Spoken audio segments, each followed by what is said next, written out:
아멘. 네, 오늘은 영원한 구원과 멸망, 고상한 본보기라는 제목으로 계속해서 유다서 말씀을 살펴보겠습니다.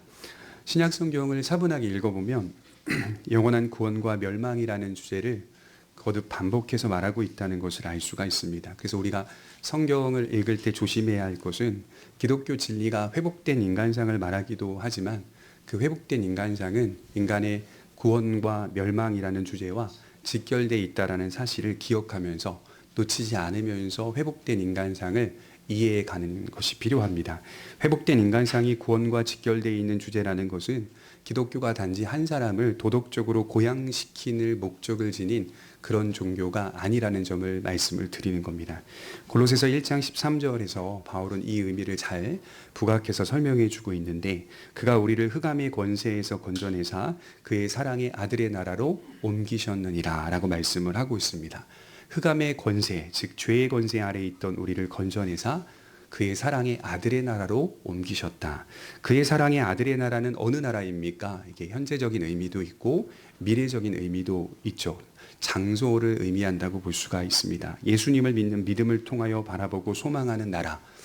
우리 그리스도인들이 믿음을 가지고 인생을 살아가면서 종국적으로 맞이하는 그의 나라. 그 나라가 그의 사랑의 아들의 나라 또는 하나님의 나라 또는 천국이라고 말할 수가 있습니다. 그래서 신약의 저자들은 항상 이 영원한 구원과 멸망이라는 주제를 가지고 우리 그리스도인들의 삶과 경건과 거룩을 설명하고 있다는 사실을 꼭 기억하셨으면 좋겠습니다. 그러면 구원은 어떤 성격을 가진 주제일까요? 여러 가지로 설명할 수 있겠지만 우선 구원이라고 하는 것은 그의 아들을 향한 믿음이다라고 성경은 말하죠. 예수 그리스도와 그분의 사역, 그리고 그분이 우리 자신을 통치하시고 인도해 가신다는 사실을 믿는 그 믿음이 구원과 직결되어 있는 주제입니다. 그리고 무엇보다도 중요한 것이 있다면 도덕성의 기준과 판단은 우리가 내리는 것이 아니라는 점을 기억하라는 것이죠. 도덕성의 기준과 판단은 그것은 하나님의 고유한 권한이고 하나님의 영역이라는 사실입니다.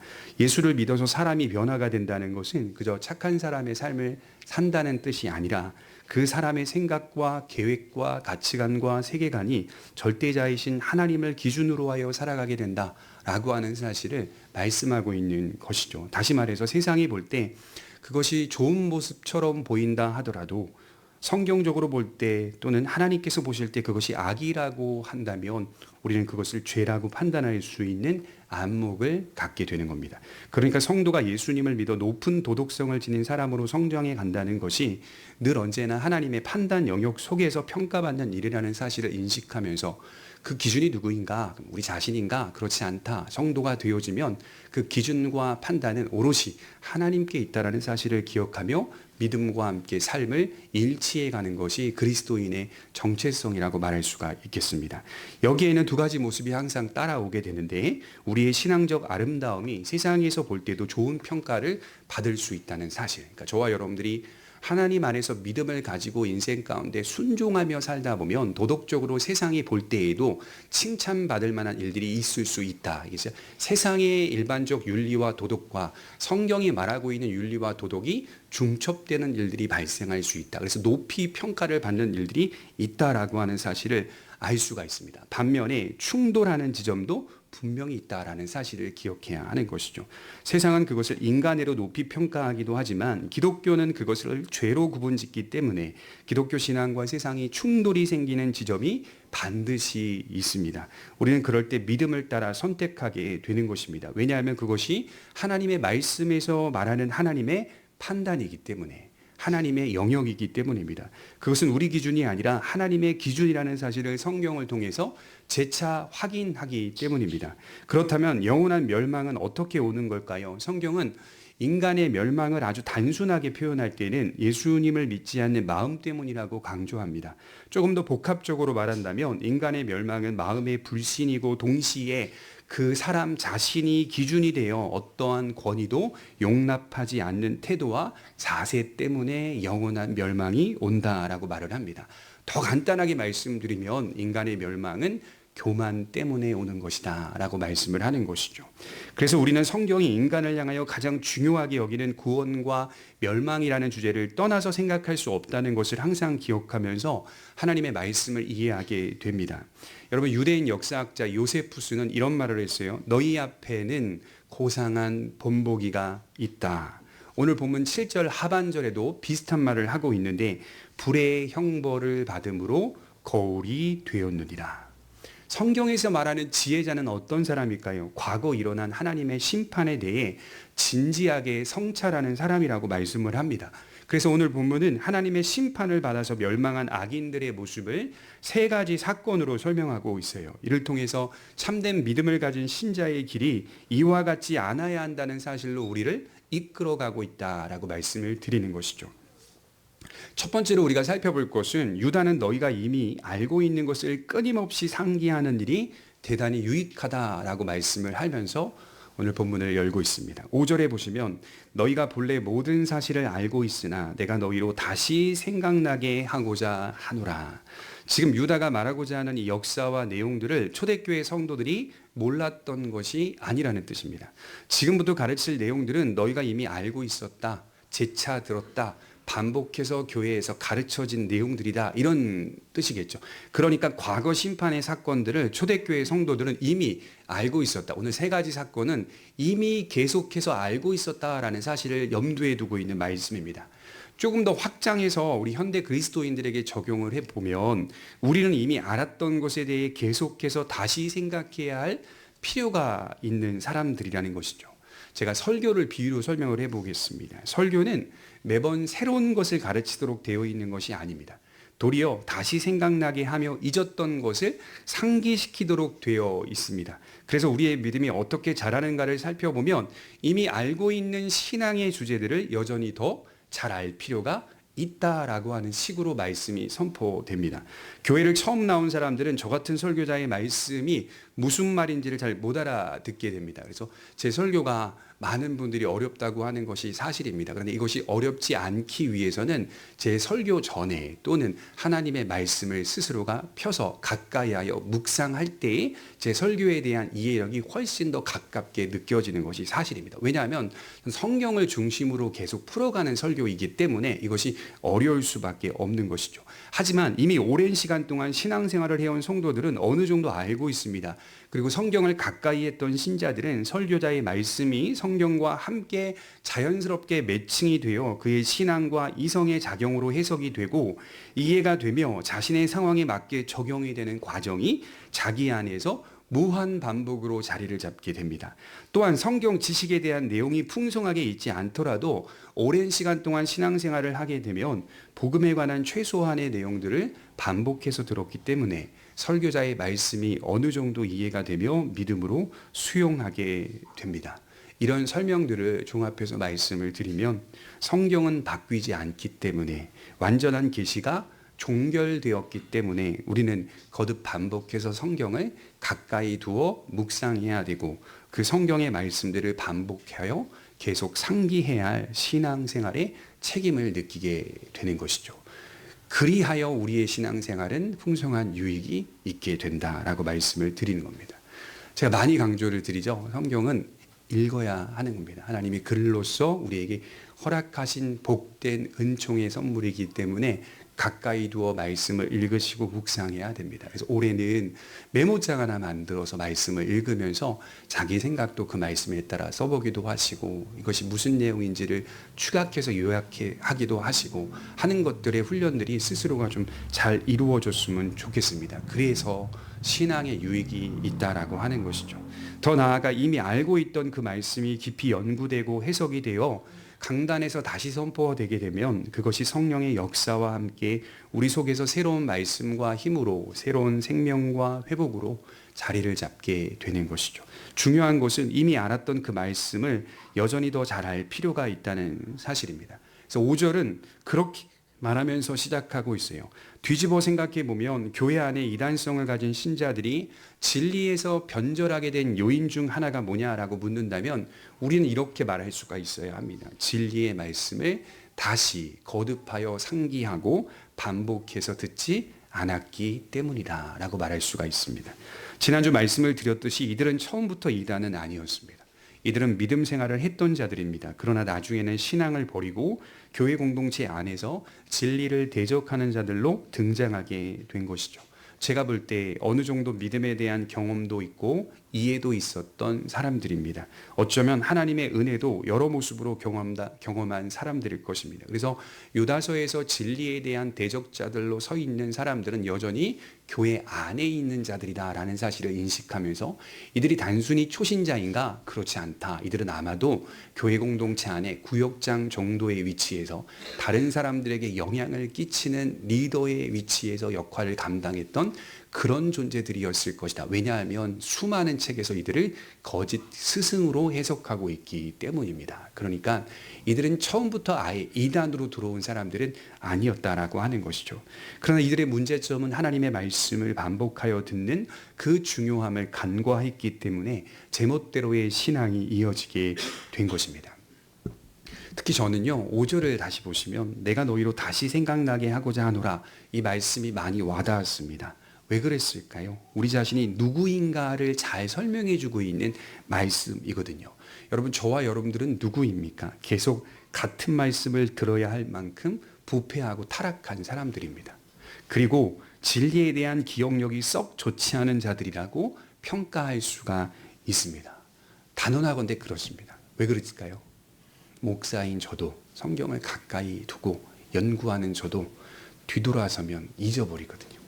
그리고 뒤돌아서면 저의 마음이 성경과 일치되는 삶을 살고 싶어 하지 않는 것을 확인하기 때문입니다. 그래서 우리는 계속 거듭하여 같은 말씀을 상기할 필요가 있는 것입니다. 한 예로 저는 자주 창세기 3장의 인간의 최초 범죄인 선악과 사건을 묵상합니다. 그 사건을 묵상하면서 늘 새롭게 생각하고 이해하며 여전히 제 마음에 있는 죄의 본성 그리고 죄의 특징들을 떠올리게 됩니다. 여러분, 저만 그럴까요? 아마 모든 성도들이 아담과 하와가 에덴 동산에서 범죄한 이 사건을 계속해서 떠올리며 신앙생활을 하고 있을 겁니다. 그러면 우리는 유익을 얻게 됩니다. 여러분, 잠깐 그 사건을 묵상해 볼게요. 왜 하나님은 처음에 에덴 동산에 이 선악을 알게 하는 그 나무의 이름을 선악과로 명명하셨을까요? 어떤 사람들은 그것을 먹으면 도덕적 개념을 알게 되기 때문에 선악과라고 부른 것이다 라고 해석하는 내용도 본 적이 있습니다. 그러니까 이것은 무지에서 지식으로 가는 높은 차원의 통로라고 생각했기 때문에 아담과 하와가 그것을 먹었다라고 말하는 사람들이 있습니다. 여러분, 그러면 이렇게 질문을 해볼게요. 정말 아담과 하와는 선과 악을 구분하지 못했을까요? 아담은 이미 선과 악을 개념적으로 알고 있었습니다. 왜냐하면 하나님은 보시기에 좋았더라는 말씀으로 선을 규정하셨고 먹지 말라라는 말씀으로 악을 규정하셨기 때문입니다. 따라서 선악과는 지식의 결핍을 채우는 그런 수단이 분명히 아니었습니다. 우리가 잘 알고 있듯이 그것이 그렇게 큰 죄가 됐던 이유는 하나님처럼 선악을 규정하려는 존재가 되려고 하는 시도였기 때문입니다. 누가 선과 악을 규정합니까? 하나님만이 하시는 거죠. 아담과 하와가 할 수 있는 영역이 아니라는 겁니다. 그러나 아담과 하와 스스로가 선과 악을 규정하려는 시도를 보였기 때문입니다. 그것을 우리는 주권이라고 표현합니다. 선악과는 권위에 대한 순종을 시험하는 사인이었습니다. 표지였습니다. 하나님만이 선과 악의 기준이심을 인정하라는 말입니다. 더 나아가 그것이 생명과 결부되어 있는 주제라는 것이기 때문에 인간은 오직 그런 신분과 지위 안에서 생명을 누리는 것이라고 말씀하고 있습니다. 우리의 모든 일상 가운데 드러나는 죄악들이 선악과를 따먹었던 아담과 하와의 최초의 범죄와 항상 닮아 있다는 점을 묵상하셔야 됩니다. 똑같습니다. 우리가 범죄하는 모든 성질들이 선악과를 따먹었던 최초 범죄와 닮아 있습니다. 그것으로 하여금 경험하는 죄책감, 수치, 두려움, 죽음을 매일 일상에서 생명 없음에서 나오는 수많은 열매들을 매일 일상에서 우리가 경험하며 살고 있다는 것이겠죠. 하나님만이 최종 기준이심을 깨닫고 인간은 순종을 통하여서만 자유와 만족과 기쁨을 누릴 수 있다는 사실입니다. 그러므로 죄란 하나님의 말씀을 넘어서 스스로 판단하려는 시도라고 정의할 수가 있습니다. 이렇게 우리는 계속해서 선악과 사건을 상기하여 우리 신앙생활에 유익을 얻게 되는 것이죠. 이미 있는, 또 이미 알고 있는, 이미 이해하고 있는, 확보하고 있는 그 말씀을 거듭 들어야 할 필요가 있는 사람들이 참된 성도들이라고 말씀을 드리는 겁니다. 두 번째로 살펴볼 것은 유다는 지금 옛날에 있었던 세 가지 심판 사건들을 꺼내서 설명하고 있습니다. 5절을 다시 보시면 너희가 본래 모든 사실을 알고 있으나 내가 너희로 다시 생각나게 하고자 하노라. 주께서 백성을 애굽에서 구원하여 내시고 후에 믿지 아니하는 자들을 멸하셨으며. 하나님이 좀 인색하시죠. 왜 인색하십니까? 꼭 굳이 심판 사건을 꺼내실 때 왜 하필 이스라엘의 멸망이냐? 그렇죠? 믿지 않은 애굽이나 아수르나 바벨론의 멸망을 꺼내시면 참 좋을 텐데 왜 하필 당신의 백성들이라고 불렸던 그 백성들의 멸망의 사건을 첫 선두에 두어서 설명하고 있는가라는 인색함이 느껴지는 그런 본문이 아닌가라는 생각을 해봅니다. 첫 번째 심판 사건이 나오는데 흥미롭게도 이스라엘의 출애굽 사건을 꺼내고 있습니다. 사실 이게 굉장히 흥미로운 부분입니다. 당시 우상을 숭배했던 수많은 나라 가운데 한 나라만을 꺼내며 그것을 설명하면 참 좋았는데 애굽 사람들, 바로 왕 이런 심판을 말하는 게 아니라 이스라엘의 민족사를 꺼내시고 계십니다.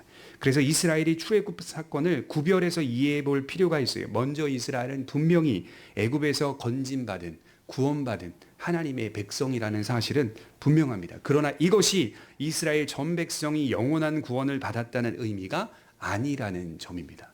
그래서 여러분 이스라엘의 역사를 구분하실 때에는 반드시 이 안에 한 번 더의 구별이 있어야 됩니다. 하나님이 그들을 건져내시고 구원하셨다라고 하는 민족 사적 구원을 이해해야 되고 그 안에는 다시 한번 하나님이 참된 믿음으로 부르시는 하나님의 백성들이 구별되어 있다라는 사실을 기억해 볼 필요가 있는 것이죠. 이 공동체 안에서도 구별된 백성이 존재했는데 그들만이 믿음으로 받아들여졌다는 사실을 구분하면서 이해해야 하는 것이죠. 애굽과 동일하게 이스라엘 민족들 가운데 많은 사람들이 믿지 아니함으로 심판을 받았다라고 말씀을 합니다. 가나안 땅까지 오는 과정을 보면 시간적으로는 40년 정도 걸렸다라고 기록하고 있어요. 그 시간 동안 하나님은 이스라엘의 민족을 돌보시고 지키시고 인도하셨습니다. 그 모습은 어땠냐 묻는다면 거의 대부분이 기적적이었습니다. 40년의 시간은 기적적이었습니다. 살 수 없는 척박한 장소에서 생명을 누리게 하셨습니다. 홍해를 가르셨죠. 바위에서 물을 내셨죠. 구름기둥과 불기둥으로 인도하셨고 만나와 메추라기를 주셨고 뱀에 물린 그들을 치료해 주시기도 하셨습니다. 그 과정 가운데 반복되는 것이 나오는데 그게 뭐냐? 이스라엘의 불신앙이었습니다. 모세가 얼마나 답답했던지 무리바에서 그들을 바라보며 그냥 물을 내면 될 것인데 지팡이로 바위를 2번 세게 치는 바람에 하나님 앞에 징계를 얻는 장면을 우리는 다 알고 있습니다.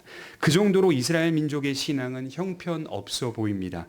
여호수아와 갈렙을 제외하고는 1세대 대부분은 광야에서 멸망하였다라고 말할 수도 있습니다. 40년의 시간은 어떻게 보면 신명기에 보면 명확하게 뭐라고 말하냐면 너희를 낮추사 너희의 마음이 나를 향하여 어떠했는지를 알고자 함이라 이렇게 기록되어 있는데 저는 그것도 맞는 말씀이지만 한편으로 짐작해 보면 왜 40년의 시간이냐라고 했을 때에는 그 다음 세대를 성인으로 기르던 시간이 아니었나라는 생각들을 짐작해서 좀 해보게 됩니다.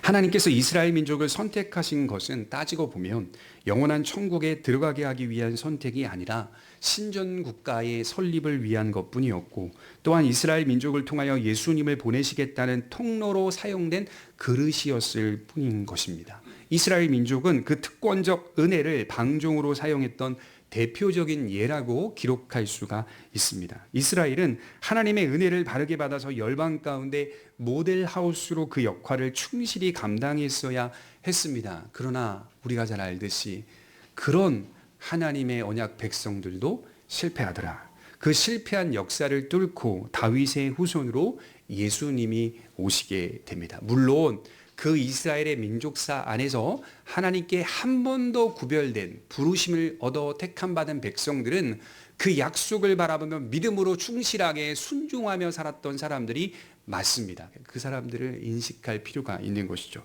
그래서 로마서 9장 6절에 보면 바울이 이렇게 해석하고 있어요. 이스라엘에게서 난 그들이 다 이스라엘이 아니요. 또한 아브라함의 씨가 다 아브라함 씨거든요. 다 아브라함의 씨가 다 그의 자녀가 아니라 오직 이삭으로부터 난 자라야 내 씨라 불리리라. 언약 자손을 거기서도 구분하고 계신다는 것이죠.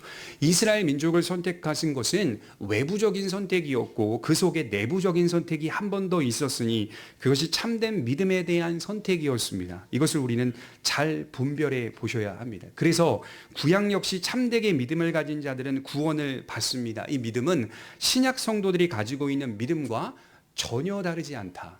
꼭 같은 믿음이었습니다. 율법에 대한 순종을 통하여 구원받는 것이 아니라 세대주의에서는 그렇게 말하죠. 구약 시대에는 율법의 시대라 하여 율법을 통하여 구원받는 시대로서 정의해 버리는데 굉장히 큰 위험성이 있는 겁니다. 개혁주의는 구약과 신약을 동일하게 구원받는 것으로 봅니다. 하나님의 은혜로 말미암아 구원을 받습니다. 다르게 표현하자면 그 은혜의 반응인 믿음을 통하여서 구원받은 것은 같은 것이었습니다. 히브리서 11장 26절에 보면 그리스도를 위하여 받는 수모를 애굽의 모든 보화보다 더 큰 재물로 여겼으니 이는 상주시는 이심을 바라봄이라. 누가 그리스도를 위하여 받는 수모를 겪었다는 거예요? 누가? 그리스도를 위하여 받는 수모를 겪었다고 말하는데 누가 그 수모를 겪었다는 얘기입니까? 모세를 가리키죠. 모세 때는 예수께서 이 세상에 오시기 전이었습니다. 그런데 그의 믿음은 예수 그리스도를 바라보는 그리스도를 위하여 받는 수모라고 말하고 있어요. 그리스도를 바라보고 있었다라고 말하는 거예요. 모세는 그가 무엇을 믿어야 할지를 정확하게 알고 있었던 선지자였습니다. 율법에 가르치는 것이 장차 오실 예수 그리스도 메시아라는 사실을 믿고 있었던 인물입니다. 그러니 구약 성도들도 참된 믿음을 가졌다는 것이 성립이 되는 겁니다.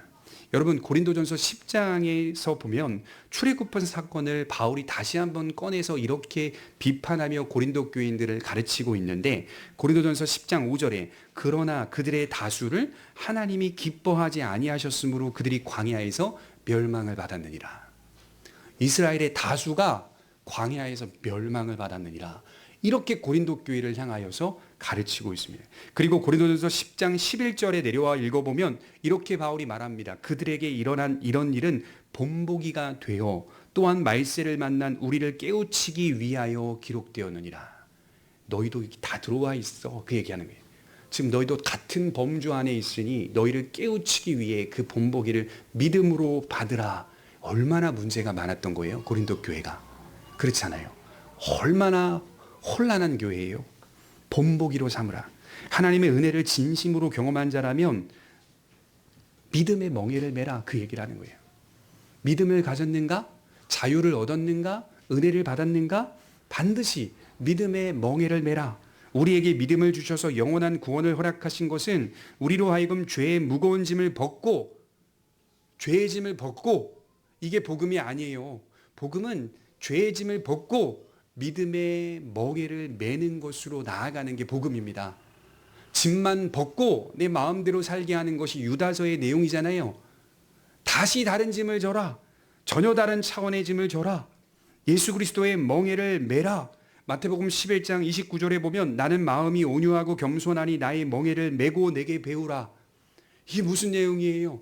주님 말씀하셨죠. 수고하고 무거운 짐진 자들아 다 내게로 오라. 교회는 정말 누구나 다 올 수 있는 공동체예요. 누구나 다 와서 다 짐을 벗을 수 있는 공동체이고 그런 교회입니다. 그런 성격을 가졌어요.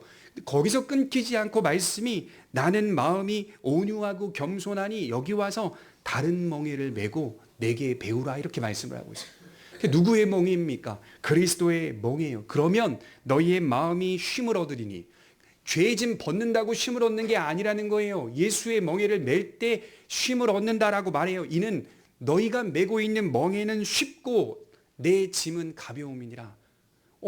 죄의 짐이 너무 무거워서 철로역정 보시면 크리스찬이 너무 무거워서 괴로워하는데 그 짐 벗고 예수 안에 있는 짐을 다시 지니까 이 짐은 가볍더라는 거예요.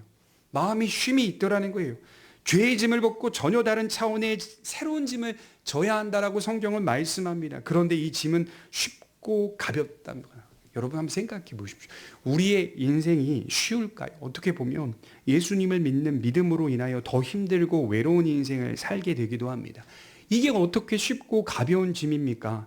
예수 그리스도 안에 담긴 영원한 자유와 생명은 우리가 잠시 예수님을 통하여 받게 되는 일시적인 고난에 비하면 극히 작고 가벼울 뿐이라는 사실을 주님이 말씀하고 계십니다. 그리고 우리 주님은 그 짐을 우리 스스로의 능력으로 지게 하지 않으시고 대신 지시며 함께 걸어가겠다라고 약속하십니다. 그래서 영원한 생명과 복에 비하면 우리가 당하는 세상적 짐은 가벼운 것이라고 평가받을 수 있다는 것이죠. 실제적으로 주님이 우리의 삶에 개입하셔서 우리를 보호하시고 우리의 믿음을 지켜주시는 경험을 하게 됩니다. 그러면 이 짐은 결코 부담스럽게 느껴지지가 않아요. 그 생명의 가치를 누리게 하시면서 마주하는 어려움이 있기 때문에 보다 가치 있게 이끌어 가신다는 사실을 깨닫게 되는 것이죠. 그래서요, 생각해 보십시오. 저와 여러분들은 부활하여 영원한 시간을 살 텐데, 영원한 생명을 살 텐데, 우리가 살고 있는 이 인생이라는 시간이 돌이켜보면 저는 기억력이 오래전에 그 제 어릴 적 시절의 기억력이 조금 많이 있는 편이거든요. 그래서 그 잠을 잘 때나 생각할 때나 가끔씩 회상할 때가 상당히 많이 있는데요. 그게 참 죄송한 이야기, 연세 드신 분들한테는 죄송한 이야기지만 엊그제 같은데 라는 느낌을 받을 때가 있어요. 어떻게 이렇게 40이 이렇게 빨리 넘어갈 수 있을까? 그 시절이 엊그제 같은데, 그런데 또 사는 삶의 시간들은 잘 안 가는 것 같고 힘든 것 같고 외로운 것 같기는 하거든요. 너무 시간이 빨리 가면서 너무 늦게 갑니다. 이게 참 모순적이죠. 근데 이 시간들이 짧아요. 성경대로 표현하면 길어봐야 120년 정도밖에 안 돼요. 우리 수명이. 7, 80의 평균 수명을 갖고 있는데, 그러나 이 시간을 통과하여 마주하게 되는 영원한 생명과 시간성은 우리가 잠시 겪게 되는 일시적 어려움에 비하면 극히 적고 그 짐은 가볍다. 영원한 생명과 맞대어 보면 그것은 매우 적은 것일 것이다. 이렇게 표현하고 있는 겁니다. 여러분 더 들어가 볼까요? 우리 예수 믿는 사람들이 이 세상 속에서 겪게 되는 고난과 환난들은요, 지금 우리 스스로가 공감하며 위로하고 격려받고 있는 것이긴 하지만 사실 대부분의 고난은 예수님을 위하여 수모를 박는 고난은 아주 극히 드뭅니다. 솔직하게. 예수 때문에 환난 겪고 있는 성도들은 극히 드물다고요. 조금 유치하게 말씀드리면 우리도 모르는 사이에 그 십자가를 어디다가 적용하고 있냐면 우리가 우리의 일상에서 겪게 되는 자녀의 양육이나 자녀와의 다툼이나 남편과의 언쟁이나 물질적 어려움들이나 이런 것들을 잘 책임지고 인내해 가는 것을 우리는 거기다가 십자가를 지고 가는 것으로 적용할 때가 많이 있습니다. 사실은 생각해 보십시오. 자기를 부인하고 자기 십자가를 진다는 것은 전적으로 그리스도를 위하여 동참하는 사역들을 감당하는 것을 의미합니다. 그런데 대부분 우리가 겪고 있는 인생의 어려움들은 겪어 마땅해야 할 어려움들을 겪고 있는 거예요, 우리가. 그렇지 않아요? 이 세상의 현실이 죄로 말미암아 부패하고 얼룩지고 왜곡되어 있기 때문에 당하게 되는 수많은 어려움들이 있다는 말이에요. 그것이 그리스도를 위하여 겪는 수모라고 말하기는 사실 부끄러울 때가 참 많이 있다는 겁니다.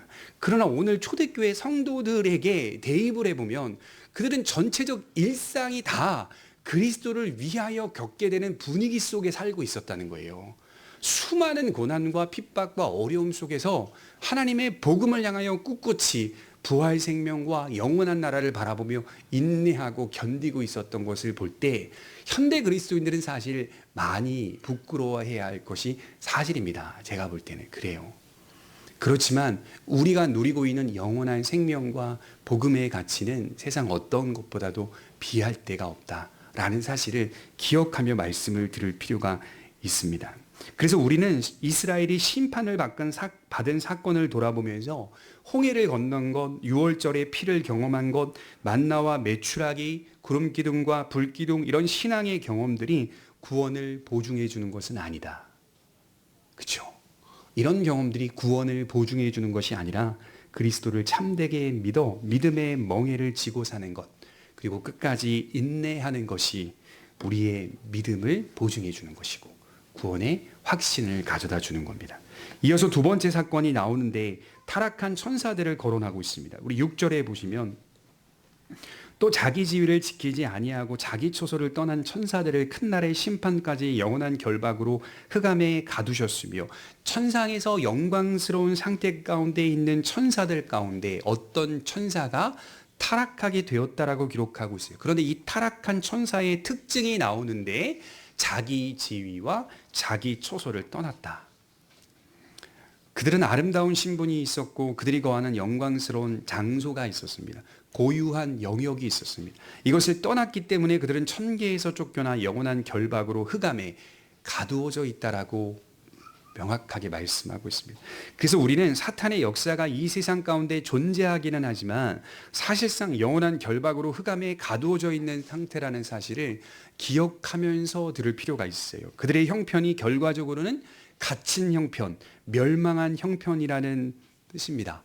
그래서 지금의 활동들은 이게 쫓겨나서 발악을 하고 있는 활동이다. 칼빈은 그렇게 말했어요.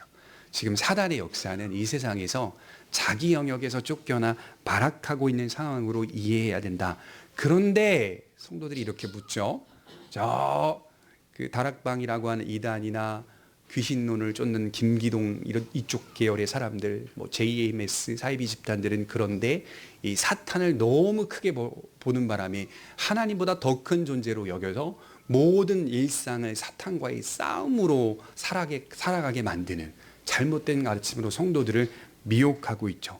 그만큼 사탄의 역사가 굉장히 광범위하고 활동적으로 역사하고 있기 때문입니다. 왜 사탄을 이렇게까지 혼란스럽도록 두시는 이유가 뭘까?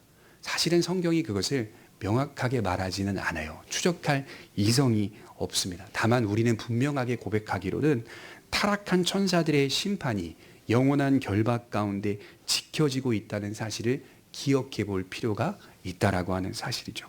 그들과 같이 지금 교회 공동체 안에서 은혜를 방종으로 변경시켜 이단적 활동을 하고 있는 배교적 그리스도인들의 최후가 이 사탄들처럼, 이 타락한 천사들처럼 동일하다, 최후가 동일하다라는 사실을 가르치고 있는 거예요.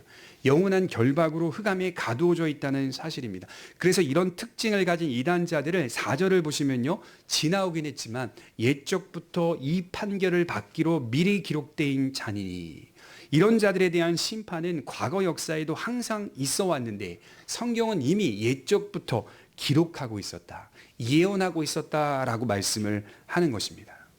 그러니까 이 개개인을 유기의 상태로 기록해놨다, 이런 의미라기보다는 이런 성질을 가진 자들을 옛적부터 하나님이 이미 판결로서 미리 예언하고 있었다. 꼭 같은 모습으로 산다는 거예요. 이렇게 하나님의 심판을 받을 자들의 모습은 고대나 현대나 똑같다. 꼭 같은 모습으로 하나님을 대적하고 있더라라고 말씀을 하는 겁니다. 그래서 하나님께서 정하신 질서와 한계를 벗어나지 말라. 인간의 의무입니다. 본분입니다. 그 영역 밖으로 벗어나지 말라는 게, 여러분, 우리는 하나님이 아닙니다. 우리는 신이 아닙니다. 그러나 모든 인류의 역사는 인류가 마치 신인 것처럼 살아가고 있습니다. 인간은 신이 아니에요. 하나님이 아니에요. 건전한 신앙은 언제나 신분과 지위를 겸손하게 받아들입니다.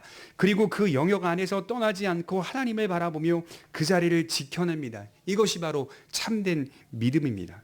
그리고 세 번째 사건이 이어 나오는데 우리가 항상 들어왔던 소돔과 고모라에 대한 심판 사건입니다. 7절에 보시면 소돔과 고모라와 그 이웃 도시들도 그들과 같은 행동으로 음란하며 다른 육체를 따라가다가 영원한 불의 형벌을 받음으로 거울이 되었느니라. 소돔과 고모라는 타락한 사회의 극치를 보여주는 장소입니다. 아시다시피 하나님께서 보내신 천사들이 롯의 집에 도착했을 때 어떤 일이 벌어졌죠? 천사들 데리고 나와라. 그 천사들을 성적 욕망의 대상으로 보는 수많은 사람들이 창세기에 기록되어 있어요. 불량배들이죠. 창세기 18장에 보면 이곳에 의인 10명이 없었다고 할 정도입니다. 창세기 18장 20절에 보면 여호와께서 또 가라사대 소돔과 고모라에 대한 부르짖음이 크고 그 죄악이 심히 중하니 죄의 소리가 가득 넘치는 도시, 그 그로 하여금 연약한 자들이 죄로 인하여 원통한 일들을 많이 겪고 있는 도시, 그 도시가 바로 소돔과 고모라였고 그 이웃 도시들이었습니다. 자세히 연구해 보면요, 이 소돔과 고모라가요 사실은 어려운 사람들이 많지는 않았대요. 그러니까 어렵게 사는 사람들이 많지 않고 항상 풍요롭고 풍족하게 번성했던 도시였다고 합니다. 이들의 그 유행이 있었다고요. 유행이, 죄를 짓는 유행이 있었다고요. 좀 더 다른 종류의 죄, 좀 더 흥미로운 죄를 짓자, 창조적인 죄를 짓자, 이런 차원으로 아주 타락의 극치를 보여주었던 도시였다라고 합니다. 에스겔서에 보면 소돔을 하나님 없는 사회로 해석합니다. 에스겔 16장 49절에 보면 내 아우 소돔의 죄악은 이러하니 그와 그의 딸들에게 교만함과 음식물의 풍족함과 태평함이 있음이며 또 그가 가난하고 궁핍한 자를 도와주지 아니하며 거만하여 가증한 일을 내 앞에서 행하였음이라. 그러므로 내가 보고 곧 그들을 없이 하였느니라. 소돔의 죄악들을 그렇게 표현해요. 교만, 하나님 앞에서 자기 중심성, 책임 거부, 나태, 게으름, 하나님을 배제한 자율성의 극단이라고 설명합니다. 이 사회는 자율성의 극단을 보여주는 사회였어요. 그래서 오늘 본문 7절에 보면 다른 육체를 따라가다가 이렇게 기록되어 있어요. 이게 굉장히 흥미로운 단어인데요. 다른 종류의 존재가 되어버렸다, 이런 뜻입니다. 다 같은 육체를 입고 있는데 이상하게 소돔과 고모라와 그 이웃 도시들은 다른 육체, 다른 종류의 존재가 되어버렸다. 그러니까 소돔과 고모라의 사회는 죄의 성질이 매우 독특했다는 뜻입니다. 아주 독특한 죄를 지으며 살던 사람들, 대표적인 것이 우리가 잘 아는 동성애입니다. 동성애. 모든 사회가 죄로 물들어 있는 것이 사실이지만 그래도 하나님께서 정해놓으신 자연적 질서가 대부분 유지되는 것이 맞습니다. 그래서 아무리 죄를 짓는 국가나 민족에 가도 자연적인 순리를 거스르지는 않아요. 일정한 자연적 기준이 있다고요. 근데 그 기준을 다 거스르며 범죄했던 자들이 바로 소돔과 고모라였다라고 말하는 거죠. 완전히 다른 육체의 사회가 돼버린 겁니다. 그래서 우리 사회도 이렇게 흘러가고 있기 때문에 결과는 불보듯 뻔하죠. 참된 그리스도인들을 우리가 구조해내는 역할을 하는 겁니다. 그리스도 안에서 건져내는 계속 그 역할들을 우리가 빛과 소금으로 시도해 가는 겁니다. 그래도 하나님께서 확립하신 어느 정도의 수단과 질서가 있는데 소돔과 고모라는 영리로 바꾸었습니다. 그래서 로마서 1장 26절에 보면 영리로 바꾸었으니, 바울도 그렇게 말하고 있어요. 그렇게 그들이 심판을 받은 것처럼 지금 이단적 가르침을 퍼뜨리는 교회 내에 있는 미혹자들 역시 큰 대가를 치르게 될 것이다 라고 말씀을 하는 겁니다. 그래서 이제 좀 번외긴 한데요, 큰 교회를 목회하고 계시는 목사님이 그런 얘기를 지나가시면서 하시더라고요. 요즘은 성도들이 교회 안에서 이제 그 불륜이나 이런 일들이 일어나도요 크게 놀라질 않는다, 이렇게 말씀을 하시더라고요. 그 일들이 크게 놀랍지도 않고 아주 뭐 대단히 충격을 주지도 않는다, 이렇게 얘기를 하더라고요. 그걸 보니까 사실 무섭다, 이렇게 말씀을 하시더라고요. 그렇지 않아요. 그러니까 그런 것들이 우리의 문화와 현상이 되어가고 있는 이 실정이 우리가 사실은 경각심을 가지고 깨어 있어야 할 아주 중요한 특징입니다. 이 영리로 계속 가고 있는 거예요. 영리로. 자연적 질서가 그래도 있는데. 그래서 심판의 사건들은 성도들에게 오늘 우리 현실을 비추는 신학적 거울이 되는 겁니다. 그런 자리에서 피하게 만들어 주는 겁니다. 여러분, 하나님이 없는 사회, 그 사회는 반드시 멸망하게 됩니다. 그래서 이 지상의 나라를 하나님 나라로 바꾸겠다라고 시도하는 것과 사실은 말이 안 되는 겁니다. 불가능하거든요. 이 지상의 나라를 하나님의 백성들이 변혁해 가는 것, 작은 일정한 부분들을 그리스도 안에서 복음으로 변혁해 가는 것은 있을 수 있지만 전체 나라를 마치 그리스도의 나라로 바꾸어 가는 것. 제가 우리 한국교회 성도님들 중에 극단적으로 빠지는, 정치 가운데 극단적으로 빠지는 사람들을 보면서 늘 제가 지적하는 게 있어요. 대한민국은 이스라엘이 아니다. 제가 그렇게 얘기해요. 어디 이스라엘처럼 우리나라를 보냐? 여러분, 대한민국은 이스라엘 아닙니다. 여러분, 미국 기독교 국가로 시작했지만 미국 이스라엘 아닙니다. 이스라엘 국가는 구약에 있었던 국가예요. 끝난 겁니다. 신정 국가는 그 시대에 하나님이 역사한 국가라고요. 대체로 모든 국가와 모든 국가의 태동은 다 세속적 흐름으로 가는 겁니다. 그 안에서 그리스도인들이 견디며 믿음으로써의 복음을 증거하며 사는 것뿐입니다. 이게 잘 구분돼야 되는데 많은 성도들이 외치는 정치적 메시지를 보면 이스라엘 국가 만들겠다는 식의 표현들을 하는데요. 성경이 전혀 그렇게 말하고 있지 않는 안타까운 현실이거죠. 하나님 없는 사회는 결국에는 멸망하게 되고 성경은 그걸 예언하는데 하나님의 심판이 있을 것이다 라고 말합니다. 심판이 있다는 건 목적지가 있다. 인류 역사가 목적이 있다는 게 분명하게. 그것은 구원과 심판이라고 하는 이 주제가 변함없이 흘러가고 있다라고 하는 사실을 기억해 볼 필요가 있는 것이죠.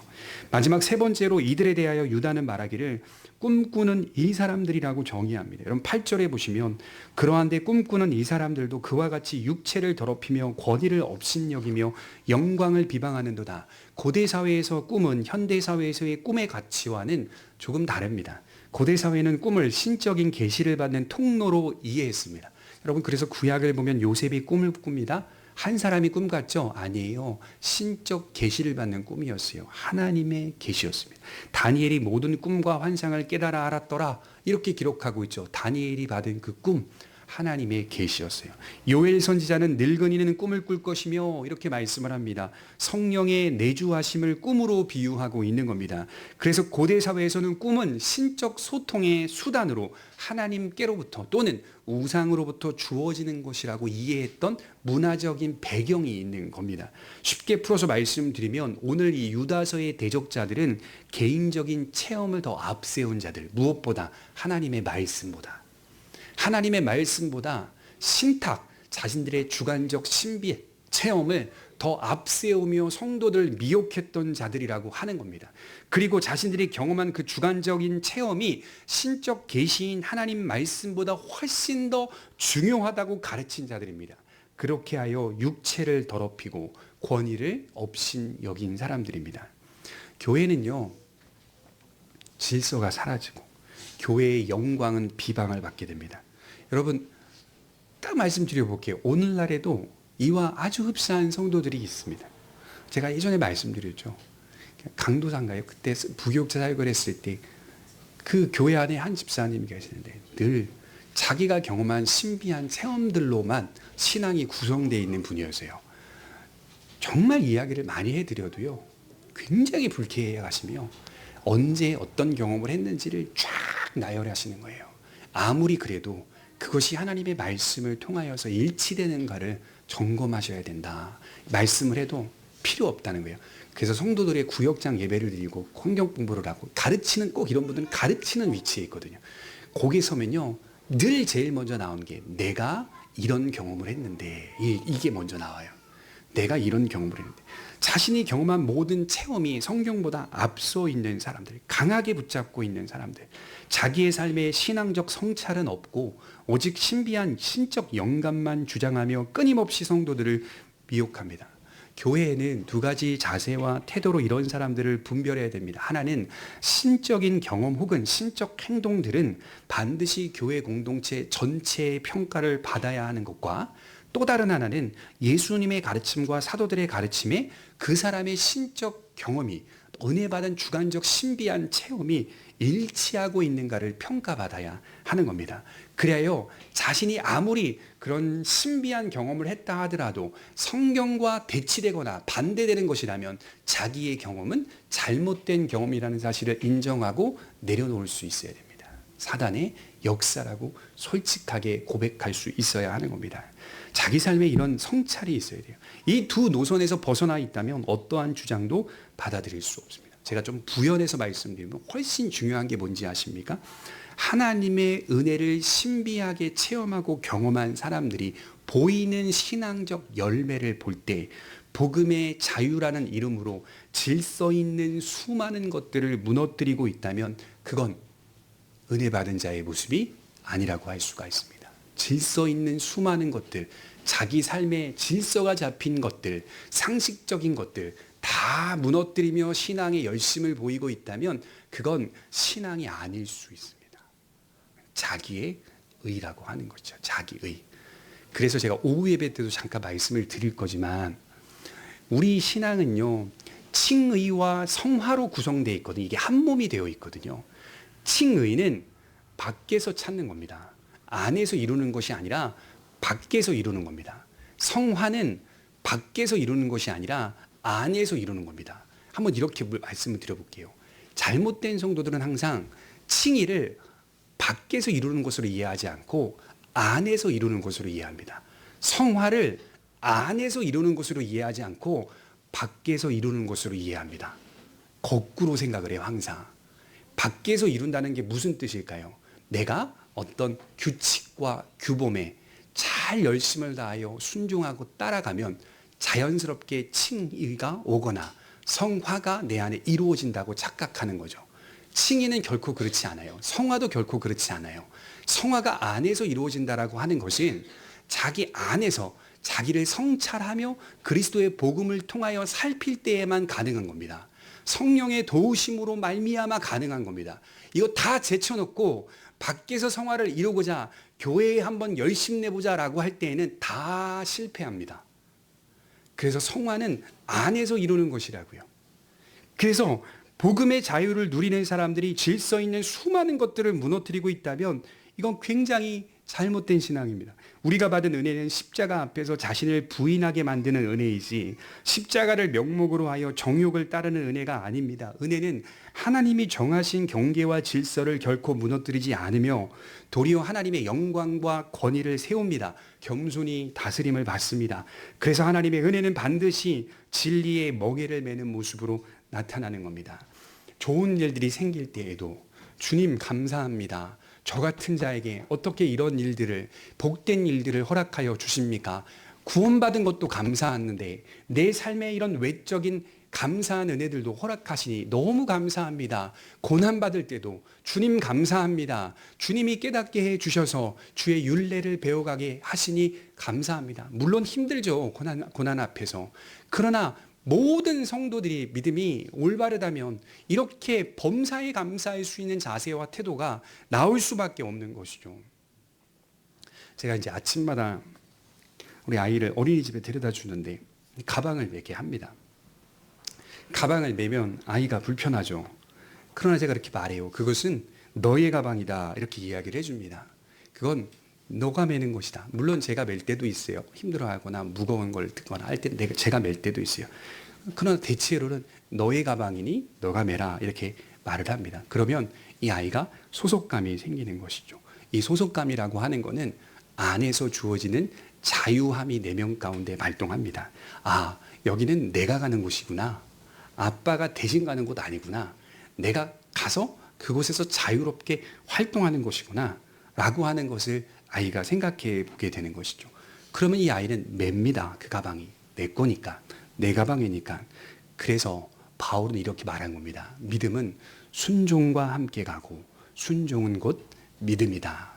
믿음을 가진 자는 순종이 따라오게 됩니다. 발생하게 됩니다. 순종한다면 그 순종 자체가 믿음이라고 평가받을 수가 있는 겁니다. 오늘 우리에게 하나님께서 주시는 말씀은 믿음을 가졌다면, 죄의 짐을 벗었다면 그것으로 끝내지 마시고 믿음의 멍에를 지십시오. 여러분들이 진다라고 확신하고 결단하고 의지하면 여러분들의 힘으로 지는 게 아니라고 성경이 말합니다. 주님께서 대신 져주시겠다라고 말합니다. 그래서 그 짐은 쉽고 가벼움이라 라고 하는 사실을 우리 삶에 계속적으로 확인시켜 주는 겁니다. 이것이 은혜의 능력입니다. 기도하겠습니다. 사랑이 많으신